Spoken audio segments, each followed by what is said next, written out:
Jana Nayagan versus Bhagavanth kesari. ఒకే కథాంశంతో లేదా remake కథలతో సినిమాలు వచ్చినప్పుడు వాటి మధ్య పోలిక అనేది రావడం చాలా సహజంగా జరుగుతూ ఉంటుంది.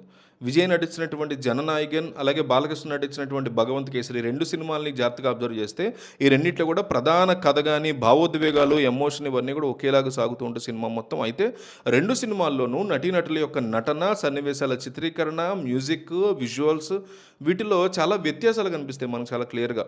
మాస్ సన్నివేశాలు, భావోద్వేగాల విషయానికొస్తే బాలకృష్ణ యొక్క నటన చాలా సహజంగా ఉంటుంది అని చెప్తూ ఉంటారు ఆయన అభిమానులు. 'భగవంత్ కేసరి' సినిమాలో తన బిడ్డ కోసం, తన కోడల కోసం పడేటువంటి బాధ గాని, ఎమోషన్ గాని చాలా బాగా పండిందని చెప్తారు. ముఖ్యంగా ఫ్లాష్ బ్యాక్‌లో 30 మందిని తెగ నరికినటువంటి తీరు గురించి చూసినప్పుడు బాలకృష్ణ యొక్క మాస్ నటన గాని, ఆయన డైలాగ్ డెలివరీ గాని ప్రేక్షకుల్ని చాలా ఆకట్టుకుంది అని చెప్తారు ఆ సినిమా చూసిన వాళ్ళు. సో, అదే సీన్ 'జననాయగన్‌లో' చూసినప్పుడు విజయ్ నటన ఈ విషయంలో పెద్దగా ఇంపాక్ట్ చూపించలేకపోయిందనే వాళ్ళున్నారు. అలాగే ఇంటర్వెల్‌లో వచ్చేటువంటి మాస్ ఫైట్ సీన్ కూడా 'భగవంత్ కేసర్‌లో' లారీతో వచ్చి బాలకృష్ణ ఇచ్చేటువంటి ఎంట్రీ రేంజ్ చాలా డిఫరెంట్‌గా ఉంటుందని, అది 'జననాయగన్‌లో' వర్కౌట్ అవ్వలేదని, ఎందుకంటే ఆ సీన్‌ని బైక్ మీద చాలా ఈజీగా, చాలా సిల్లీగా డిజైన్ చేసేసారు కాబట్టి పెద్దగా మాస్ అవ్వలేదు, అది పండలేదంటారు.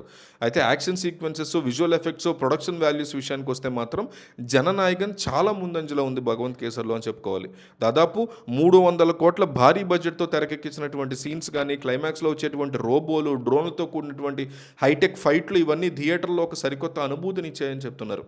చిన్న బడ్జెట్‌లో తెరకెక్కినటువంటి 'భగవంత్ కేసర్‌లో' ఇలాంటి విజువల్ ఎఫెక్ట్స్ పెద్దగా ఎక్కడ మనకు కనిపించే పరిస్థితి ఉండదు.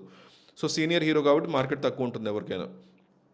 అయితే 'భగవంత్ కేసరికి' తమన్ ఇచ్చినటువంటి మ్యూజిక్ అతిపెద్ద ప్లస్ పాయింట్‌గా మారింది. ప్రతి మాస్ సీన్‌లో కూడా తమన్ ఇచ్చినటువంటి రికార్డింగ్ అనేది థియేటర్‌లో నిజంగా పూనకాలు తెప్పించేసిద్ది ఆ సినిమాలో. అయితే 'జననాయగన్' విషయానికొచ్చేసరికి అనిరుద్ మంచి మ్యూజిక్ ఇచ్చినప్పటికీ కూడా 'భగవంత్ కేసర్‌లో' ఇచ్చినటువంటి తమన్ మాస్ ఎలివేషన్‌ని దాటలేకపోయింది అనిరుద్. అనిరుద్ తోపు డైరెక్టర్, మ్యూజిక్ డైరెక్టర్. కానీ ఇక్కడ మాత్రం తమనే హిట్ అయ్యాడు.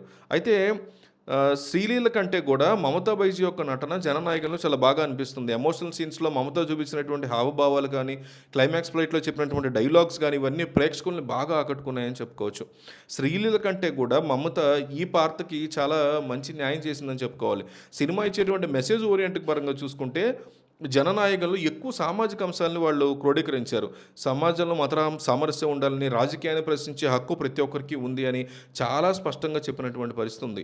ఓటు వేసేటప్పుడు కులం లేదా మతం చూసి ఓటు వేయకూడదు అని, మార్పు అనేది ప్రజల్లో నుంచే రావాలి అని కూడా వాళ్ళు చూపించిన పరిస్థితి ఉంది 'జననాయగన్‌లో'. రాజకీయ నాయకులు తమ స్వార్థం కోసం ప్రజల మధ్య ఏ రకంగా గొడవలు పెడతారు అనేది కూడా చాలా క్లియర్ కట్‌గా చూపించారు 'జననాయగన్‌లో'. ఇది కూడా మెచ్చుకోవాలి డెఫినెట్‌లీ. సో, 3 గంటల రన్ టైమ్ ఉన్నప్పటికీ ఎక్కడ బోర్ కొట్టకుండా ఈ 2 సినిమాలు కూడా సాగాయని 2 సినిమాల అభిమానులు బాలయ్య ఫ్యాన్స్ అదంటారు, విజయ్ ఫ్యాన్స్ ఇదంటారు.